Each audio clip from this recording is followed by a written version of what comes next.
Hello and welcome. This is a drink called how to make carbonated French vanilla cappuccino lemon natural flavor. First thing you gotta do is you open up this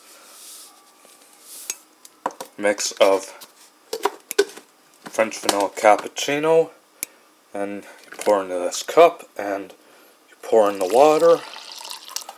Then after that you open up this lemon fizzy water with natural flavor inside, and look what it does. See that? That's what it does with the cappuccino mix for French vanilla. Let's go taste test it, shall we? Awesome! That was a thumb, by the way. For a thumbs up, pour a little more carbonated water in. And here is your